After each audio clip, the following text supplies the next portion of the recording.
30 seconds and counting.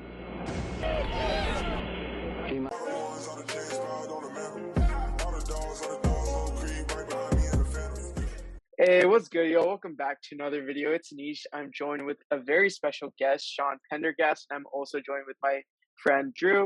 And today we're just going to be talking about the NFL draft. Obviously, it's coming up in 3 more days. Super excited about that.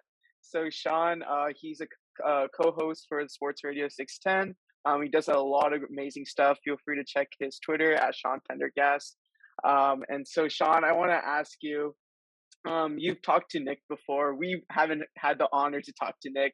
So I'm just wondering, like, based on last year's draft, obviously last year didn't have a first or second round pick, but what do you think Nick's draft philosophy is? Like, what kind of players is he looking for?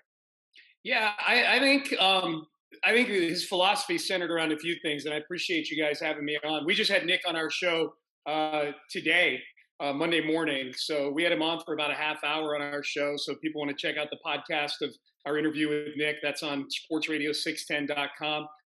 I think there's a couple things, guys, when I think of Nick Caserio. As far as the type of player, I do think they look a lot. I think the 2 big things he looks at are football character and productivity. You know, I think the other things factor in, like the combine and the different traits and the measurables. Like, he is somebody who truly takes everything in and evaluates it.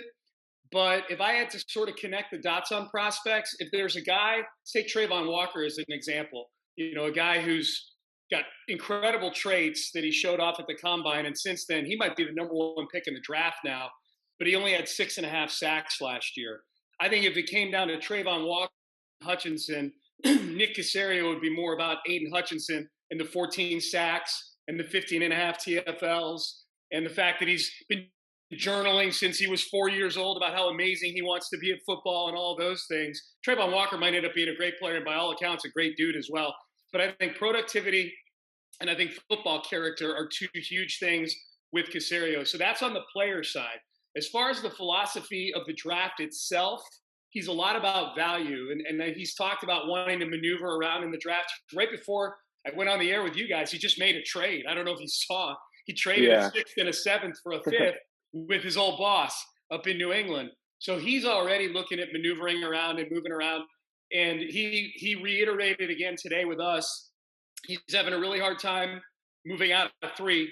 He said, I joked around on the interview. I said, hey, Nick, if the phone rings while you're talking to me and Seth, and it's an area code that's somebody looking to get the 3rd overall pick, feel free to, leave the mic open, but feel free to go take the call so we can listen in. He's like, I wouldn't hold my breath, not getting a lot of calls at number 3. But I think he does expect 13 to be a spot that generates a lot of activity. So he's very much about value. I don't think he's that worried about the number of swings that he gets necessarily. I think you're going to see him do some things like he just did moments ago. He doesn't mind giving up a couple swings to move into a better spot to get what he feels might be a premium player. It doesn't surprise me at all that Nick Caserio on the Monday before the draft is making a point to flip a 6th and a 7th to get into the 5th round, because this is a draft that has a lot of very good play. Because of COVID, keeping a lot of guys in school for another year, the 2nd, 3rd, 4th, and my guess is into the 5th round, if Nick's looking at it this way, is flush with a lot of guys they think can make a roster and impact a roster. So value, productivity, football character, I think those are the big things with Nick Caserio. Yeah, I think there's a controversial tweet apparently that Nick Caserio equally valued character as much as talent, and a lot of people were questioning that, like, whoa, why are you we're a rebuilding team, we need as much talent as we get. We're not in the position to draft for character, things like that. And so I kind of want to follow you up with a question about, what do you think about Thibodeau? He's had a lot of controversy surrounding him about what does he truly value? Does he really love football? But I kind of see him as a guy who looks forward. He's a forward thinker. So I just want to hear your thoughts on him. A lot of the fan base is very divided on whether or not Thibodeau should be in the cards at 3. What do you think about him? Yeah, I think he should definitely be in the mix. I think, we're talking about 2 different types of football character. I think sometimes when people are like, oh, you can't prioritize character so much, I think there's this thought that football character means that you're drafting a bunch of choir boys and you can't take guys who are bad boys off of the field if you're prioritizing football character. I think there's two buckets that football character falls into that that you need to be leery of. Certainly one of them is guys who get in trouble off of the field because that impacts your availability. If you're doing things that could get you suspended or arrested or whatever. So certainly I think the Texans are going to steer clear. They've always steered clear of guys like that. That predates Caserio. Like that goes back to when Bob McNair was still with us. I think the football character, we're talking about Kayvon Thibodeau that we're talking about there being questions. It's not that he's a bad person. It's how much does he prioritize football person, right? So how much is he into the glitz, the NIL? Like he went to Oregon, that's the Nike school, and so not that guys shouldn't go get NIL deals, they should, and it's going to be really hard to draft guys in future years that don't have NIL deals coming out of college. They're all going to be getting paid. But I think there's questions surrounding Thibodeau's, how much does he love football, that kind of stuff, which I think is really hard to measure. The things I've read about Kayvon Thibodeau, I really like, and I was somebody who needed to be convinced a little bit with Thibodeau, where you watch him on film sometimes and he takes some plays off. But, you hear things like, he drove 80 miles each way to go to school each day because his mom wanted him to go to a better school. I think he was like class president of the class that he was in at his high school. In a year where in 2020, a lot of guys were taking the whole season off because of COVID, like Micah Parsons and Jamar Chase. In Thibodeau's last year, he got injured. Would have been very easy for him to kind of hang it up and say, I'm going to go get ready for the draft. He came back and played. He was there for his team. So I'm not as scared about Kayvon Thibodeau. And I do think with the third pick, I'm not totally comfortable with Kayvon Thibodeau with the third pick, but I could be talked into it. If he falls to 13, which in some mock drafts he is, then I think you jump on Kayvon Thibodeau. That's the crazy thing about this draft, though, guys. I think there's going to be, we'll see what Nick does with the 13th pick. But if the Texans are sitting there at 13, I think there's going to be a handful of really good play. It's weird. I think there's going to be more players sitting there at 13. The Texan fans are excited about at 13 than there are at 3. Now, the player at 3 they're going to get is a better player probably. But I think we're going to see a lot of guys that slip to 13 who we've seen mocked somewhere in the top 5 or 6 all mock season long. So it's going to be fascinating draft. But I would be cool. Your original question was about Thibodeau. I would be fine with Thibodeau, with them drafting Thibodeau. It's a need for sure. Yeah, I mean, I agree. I think some of the questions about, Kayvon in general is kind of silly, and you're right. Picking in 3 is definitely a tough spot. I honestly feel more comfortable the Texans are picking like 5 or 6. And you kind of just have one of those guys that they really, really like. So would they, Drew. Yeah, exactly. Like I mean, you're right. The draft is so deep.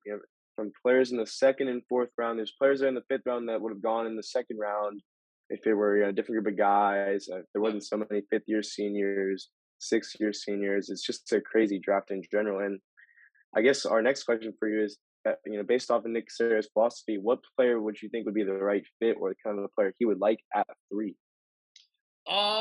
Well, I don't think he's going to draft for need, first of all. So, right.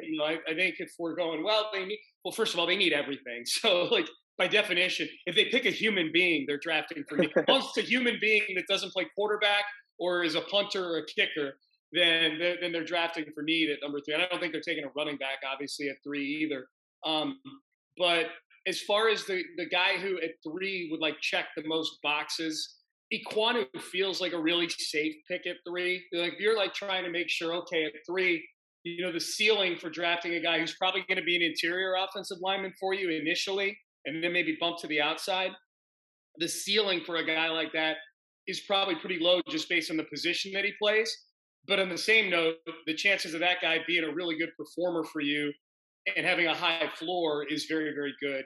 So that's a safe pick, whereas, I do think Thibodeau probably has a higher ceiling and it plays a higher impact position, but he's got some bust potential. I think Kyle Hamilton, maybe the same thing, can really, plays a position where he can go win a game or 2 for you. It's hard to win a game for a team at guard. You can win a game for your team playing safety or playing edge rusher just by making a few game-changing plays. So Iquanu feels like a pick there that would check a lot of boxes. I I would say Sauce Gardner there would feel like a pick that would make sense at 3, except for how cornerbacks are viewed in Lovey's system. And I think that's going to be another fascinating thing to see is the two divergent systems that each of these guys, the GM and the head coach, kind of come from. You know, Caserio comes from a Belichick world. Lovey Smith comes from a Lovey Smith world. And those are two very different worldviews as to what constitutes impact. You know, where are the pressure points on a defense? You know what I mean? Um, but I love Sauce Gardner as a player, and my guess is that he's such a good player. God, is that lightning going on behind me? Check that out. Holy smokes! Yeah, it's some thunder here too. Yeah. Um, so but if you're asking me like which one, if I had to pick one, like I got to bet my life, Nick Caserio is taking this guy at 3. I'll take Iquanu. It's not the pick that I would want, you know. Like he's a good player and he'll be a good player. I just want something sexier than an offensive lineman at 3. You know. So Yeah. so who did you pick in your mock draft that you just did at 3? Iquanu. Oh, okay. yeah, I was trying to be right, not trying. Yeah, well, got it. Here's the thing. Okay, I did a mock draft. I was on a mock draft on CBS Sports Radio a couple of days ago, but it was only the top 10, so I was only getting one pick. So I took Hamilton at 3. Hamilton's my guy. Like I want Kyle Hamilton to be a Houston Texan. Yes, sir. So I took Hamilton at 3, knowing I didn't have another pick. And of course, the host is like, "Wow, that's awfully high for 3." I'm like, "Yeah, screw you. It's not for me. It's not, man. I love Kyle Hamilton." This draft, the one I just did. This was for a host he hosts up in Green Bay. So he's doing this thing where he's got hosts from around the country calling in for their cities and whatnot. So I took Iquanu at 3. Hutchinson and Thibodeau went off the board at 1 and 2. So I took Iquanu at 3. And then just hope that Hamilton would fall to 13 because I knew he was going to call me back 20 minutes later to make a pick at 13.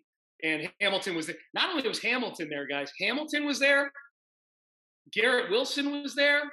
Jameson Williams was there. Oh, Chris Olave was there. So it was tough because I would love to see. I'm assuming Hamilton won't be there at 13, but I'm starting to think he might be. But I'm assuming he won't be, and if he's not, then I'm really hyped up to get a wide receiver with that second first round pick. You know, like I think that would be fun to get all of a sudden you have Cooks and Nico Collins and whoever you draft in the first round, and all of a sudden your offense feels a little bit dangerous. You know, for the first time in a while. Yeah, I mean, I agree. I feel like we know at least someone's gonna fall. If it's like a certain wide receiver, we like, either Garrett Wilson, Jono, they could be at 13. Hamilton. Obviously, his stock's been rising a little bit lately, but one of the DBs could be there, one of the receivers could be there. Maybe they really like Jordan Davis, Georgia. So I think 13 is a great spot to be in. 13 is a great spot to be. Excuse me, it's a great spot to be, which makes me think, okay, if they trade back, then who are the trade up partners that make the most sense? Because if you're Nick and you go, okay, there's this gaggle of players that are there that are all clumped together. And by the way, this is the 3 of us clumping them together. His board could look totally different from ours. Yeah. Let's pretend that they look the same for a second. Then you gotta take into account, okay, do we want to move all the way back to 22 with the Packers who might want to move up and get a wide receiver? Are we cool trading 13? What if the Chiefs come calling with 29 and 30? That's 2 first round picks, but it's 2 picks at the very end of the first round. So I don't know. I feel like maybe Philadelphia or the Saints, not that those teams are going to give you both of their first round. I don't think the Eagles aren't trading 15 and 18 for 13, and the Saints aren't trading 16 and 19 for 13. Right. But those are teams that have multiple first round picks that are probably looking to maneuver around a little bit. So, as long I want them to move back, but I don't want them to move back too far because I feel like that the teams are going to be a real sweet spot in this draft. Yeah, I mean, I think kind of when you get to like 22, maybe there's a little bit of a cutoff, and you're getting more like a Elam or Creary, maybe one of the guards like Zion Johnson falls. But like, yeah, one of those wide receivers is going to be there at 13 for sure. Jameson Williams would be tasty at number 13. That would be sweet. Oh yeah. Yeah, we really love Jameson Williams on the channel, and also just have another question about like pick 3 for you. So who would be the most shocking player for you at pick 3 or most disappointing player for you at pick 3? Well, I mean, the shocking would be if they took a quarterback, obviously. So let's put that aside and assume assume they're not drafting a quarterback. I think shocking would be if they took a wide receiver at 3. And all the smoke around Garrett Wilson right now. I know you guys saw today. Yeah, McShay yeah. mentioned Garrett Yeah, that Wilson. was crazy. Peter King has a trade up from 13 to 9 for Garrett Wilson. That would be shocking if they took a wide receiver at 3. I think there's so much in play for the Texans at 3 that Yeah. that it's really hard to come up with a scenario that is truly a shock. Like shocking that's within the realm of possibility. Like if they took a running back at 3, that would obviously be shocking. That's not happening. Same thing with quarterback. That's not happening. I don't think they're taking a quarterback at 3. So among the things that are within the realm of possibility, I would say using that 3rd overall pick on a wide receiver, because edge rusher, um, offensive line, secondary, linebacker. Maybe if they used it on inside linebacker, but I don't see them doing that. Like the only one I can think of is like this Garrett Wilson smoke is real. If they think he's that much better than all these wide receivers, maybe they go, yeah, we have the 3rd pick, and I know everybody else thinks this guy's like the 9th best player, but who cares? We love him. I tell you what, if they did that, it would be a real statement on how they feel about Davis Mills, I think. Yeah. Even more so than if they drafted an offensive lineman. If they drafted a wide receiver that high, that's basically saying we feel like we got the guy who can get this guy the football at 3, So that would be shocking. Disappointing at 3. I mean, like I said, I'm not that wild about them drafting an offensive lineman. It doesn't mean I don't think that Neal and Iquanu, Charles Cross, I guess, would be the 3rd one, that I don't think they're good players. It just doesn't do much for me, especially because, one, they seem to have their tackles already. So you're talking about drafting a guy who, in all likelihood, if it were Neal and Iquanu, would be playing inside. Cross, it sounds like, is just a tackle. He's not a hybrid. It doesn't sound like he bumps inside.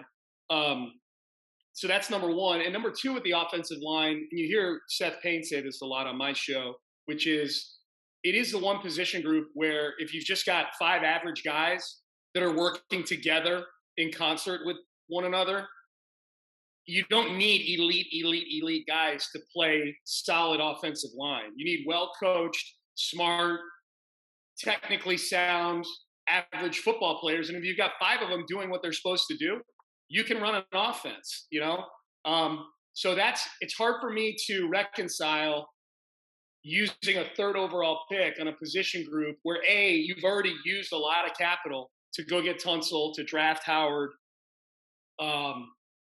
That's a position group where it's not the position. Like defensive line, nobody ever says, well, as long as you have average guys on the defensive line, you'll be just fine. No, you need some ass kickers on the defensive line.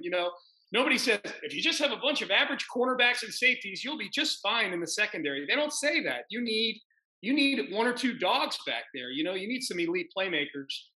I don't feel like we say that about offensive line. So I would be disappointed if it were offensive line. I'd be shocked if it were wide receiver.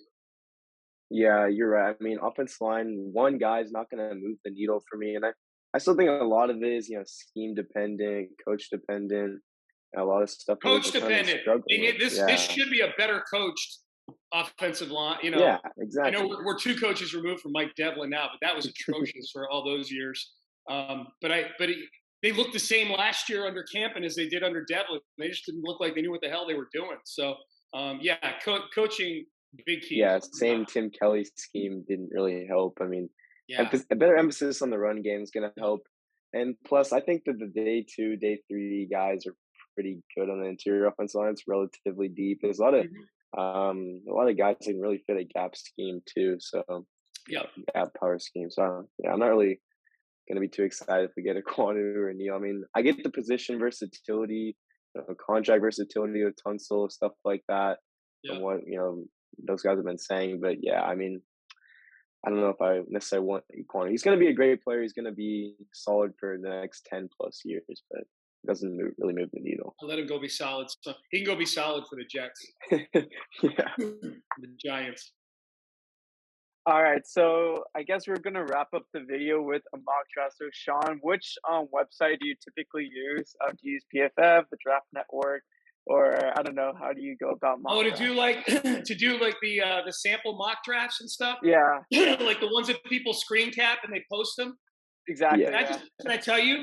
Can I tell you? I've never done one yeah. of those before. Oh, wow. Oh, I've Okay, oh never my this I could be God. your first and time. I've never Well, done one. we're And big Draft Network guys. yeah. Well, I just look at everybody else's. Okay. Yeah. So it's not that I don't look at. I mean, I'm a mock draft junkie. I'm just not a mock Yeah, draft simulator junkie because I yeah, know if I did that, I know myself. I've got bad. There are certain things that in my 53 years walking this earth, I've gotten to know like, okay, these are things that are gateways to a lot of wasted time. And while it wouldn't be necessarily wasted time because it's my job, I think the show would suffer if I started because I would be on those things all day long. Now I've been told by Seth, who used to hate these, by the way, and now he can't stop doing them. But he uses the one on Pro Football Focus, I think, is the one he uses. But I've seen that I guess Pro Football Network has one, Yeah. and the Draft Network has one, right? Yeah. I Okay. love the Draft Network. Okay. They have like a nice little predictable board where it falls typically, or I would agree. Okay. PFF's kind of all over the place. So. Yeah. Yeah. All right. So, did you want me to open one of these though, or are you guys gonna lay or it I out? can I can share my screen. Hopefully you Okay. can see hopefully you can see Yeah, I my can see it. screen. Yep, I can see it. All right, so this is pretty exciting. It's your first mock Yeah, simulator. That's man. pretty cool. All right, so we're gonna do 3 rounds. Just keep it short and simple. Okay. So yeah, do you want to do any trades in here? Honestly, you're in the GM seat. We're gonna take the back seat to you, but Do do you want they to? do they do so we put yes on trades. Do they do the trades also? Is that the deal? Sometimes, yeah, like they'll Okay. offer you trades. It's pretty cool. Yes. So Okay. it can tell Or we you can like build our the offer. yeah, it can tell you like how likely a team is going to accept it. So like, say if I were to do with I don't know the Panthers for example. This is just like example. If we were to like trade back, so I mean, if the Panthers wanted to move up to 3, they would like give us Okay. our 4th round. But like obviously we're not going to do that or something. All right, I don't know. let's for So sake of simplicity, let's do no trades. We'll just say okay, we'll sounds just good. do this I because love it. Texans are picking 3, 13, 37, 68, and 80. Those are the 5 spots, right? Yeah, Yeah, Okay. yeah, Okay, so let's do it that way just for the sake of time and simplicity. But now that I'm looking at this thing, I'm screwed. I'm going to be on this tonight. I tried to stay away. It's like you guys oh uh, just my handed me a god. syringe and said, "Stick this in your veins, Sean. It'll be fine. No worries." all right, Let's so I'm go. gonna go ahead and start the draft. So Let's do it. I do get phone calls in this, so that's like the one annoying thing. But it seems like Walker does go number 1 as predicted, by a Okay. lot of like betting books, and Aiden Yeah, Hutchinson easily goes to number 2 to the Lions as Yeah. expected. So now this is like the scenarios we were talking about earlier. You have Kayvon, Yeah. Ahmad, Sauce Gardner, Ekwanu. So who do you think here? Well, who do I think? Is it okay? Are we doing who do I think or who would I take? who would We can do a who do you combination think? of both. It can be like I don't know. I guess Let's at the let's do. You know what? For purposes, let's just do. I'll do what I think the Texans are going to do. So let's Yeah, yeah. do there you that go. Okay. because that's what matters. Like on Yeah, Thursday, let's my stay Yeah. opinion realistic. doesn't mean squat. So Yeah. I think in this case they would. This is the exact scenario, kind Yeah. of, that played out on the one I was just on. It wasn't Walker and Hutchinson. It was Hutchinson and Thibodeau. But I think same thing. Yeah. Um, I think the Texans would go Equanu right here, All right, Sounds good. All right. sounds So good. much to my chagrin. All right, now here's 13 though. So many choices. so Kyle Hamilton does go Oh, to the Vikings at Oh, 12. But you do have Jameson. You do have Jameson at there you 13 go. I available. know, but So Hamilton. I mean, if that happens at the draft party, I'm going to hit somebody. oh no. yeah. Uh, Hamilton just went 12. God, I don't know how these GMs do it. I would have cashed my night in. I've been like, you guys do the rest of this. Yeah. I'm going to, okay, my best available is right. Oh, yeah, I'm going Jameson Williams with that Yeah. 13th pick. Sure. Yeah, that's easy for me, and I feel like that's an easy choice. A lot of people see him as wide receiver number 1. Yeah. Despite the ACL injury, which is pretty surprising, I think. Yeah, I mean, he looks Um, fine, and from what we've seen, so I'm yeah. not surprised. Oh, look at that. Sam Howell. Kenny Pickett. Oh, wow. Kenny Pickett to the Wow. Lions, 34, huh? I That's like really that. Well, I interesting. mean, Yeah, that's probably not going to happen. That But would okay. Here's what would surprise me about that, and I'll pick for the Texans here in just a second. What would surprise me there is if the Lions had the 32 and the 34. My guess is they're picking Lewis Seeing there. Chances are he's going to be there at 34. I don't think the Jags are taking him at 33. mhm. I would draft the quarterback with the Yeah, 32nd pick so you get that 5th-year option, right? exactly. Yeah. Yeah. So yeah, that's the only thing I would say about that. spot on. Um, Mhm. so as far as the Texans, so those are my best available. Boy, it's man. There's some interesting ones there. I think N'Kobe Dean is the one that I feel like N'Kobe Dean gets drafted by a good team, he's going to be a Pro Bowler in 2 years. That's how I feel Mhm. about him. I Um, agree. He's got everything. I Brees can Hall is the, I can filter by a specific position if you want. no. Like You're for good. You're good. okay, It's that bucket's good right there.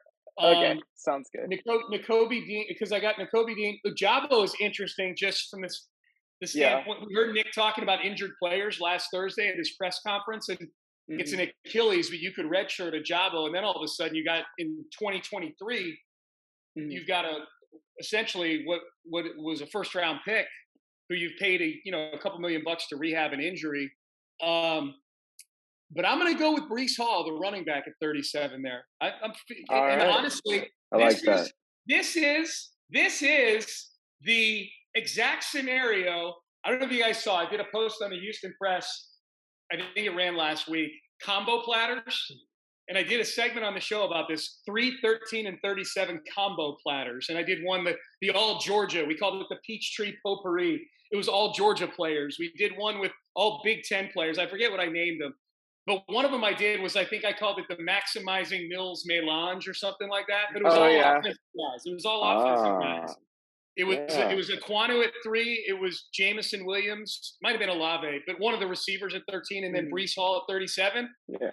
I would be remiss not to do that here. So I am doing this. I am doing the offensive. That is a combo that would get people would come into work That'd be awesome. fired up on Monday that they got the best offensive lineman, the best wide receiver, and the best running back in this draft. Honestly, Lovie Smith can be like, Nick, I got the defense. Just take care of the offense. Get some talent. Either Honestly, that or he resigns. Yeah. I'd be pissed if I was loving it, but Yeah. it's okay. Yeah. Yes. Yeah, All there's right, where are we more. at? So at pick 68, these are some of the guys that are available. Okay. I can filter by position, like I said again. There's Nick Benito, edge. That's been one of our favorites. That's on my this, guy. On this That's my show. guy. Yeah. But No, yeah, we can't be there's Nick Benito. Some interesting ones. All right, go back up to the top there. Let's see. Mhm. Oh man, can you imagine if I took Trey McBride and now you got the best tight end? Another one. Give me Trey McBride. Give him to me. Give it to me. I'm all in. The all offensive draft. Wow. All right, what do you got Maximizing next Davis pick? Mills. Davis Mills is the happiest person in Houston after my draft. Oh, Nice. no. Okay. All right, and then you know what? We got to give Lovey a little something here, don't we? Yeah, that's what I'm thinking. Yeah. All right, we'll give him Leo Chenal. We'll give him the linebacker I like out of that. Wisconsin. He was great. Nice. He's Yeah, solid. no, and that's a position in Lovey's defense that that's always been kind of a fulcrum of a Lovey Smith defense is that linebacker position. So we'll throw Lovey a bone right there. But dude, we just came away with the best offensive lineman, the best receiver, the best running back, and the best tight end. I'm a genius. Oh, that's great. Yeah. Honestly, you great. can't be mad at that. You get the best player from many positions. Yeah. Like, Four if it's position like, groups, man. I should have drafted the punter with the 80th pick, and I could say I got the best guy at 5 position. oh man, that's amazing. That's all I'm going to do. My whole draft, I would just try to get the best guy. I'd be the only guy drafting a long snapper in the 6th round. I'm like, he's the Draft a best long fullback in the Yeah. 5th. Fine. What do you want, man? We got 11 of the best guys. Well, fun. yeah, that was really fun. But thank you so much, Sean, for coming on the channel. We really appreciate your time. And as always, like I said at the beginning, follow him at Sean Pendergast on Twitter. He's an awesome dude. At Sean T. Pendergast. Oh, okay, sorry, Sean T. Pendergast, but you should be able to find him. The check, you Dude, don't have to verify that. trust me. Always I tried to get at Sean Pendergast like years ago, and it turned out it was like this kid who's like 11 years old. It looked like he hadn't tweeted in like 2 years, and I'm like, okay, I can't really be reaching out to junior high age kids about getting their like. This is a quick way to wind up on some sort of predator list. So I'm like, all right, I guess I'll use and the kid doesn't even tweet. That's where I'm like, tweet. Can I just have my name? No. So I went Sean T. Pendergast. The kid's probably like driving now. He's probably like in college. Long ago. But anyways, I say all that to say at Sean T. Pendergast. So there you go. All right. Thank you so much, Sean. Really appreciate your time. And as always, be sure to like, subscribe, and turn on post notifications. Thank you all for watching. Peace.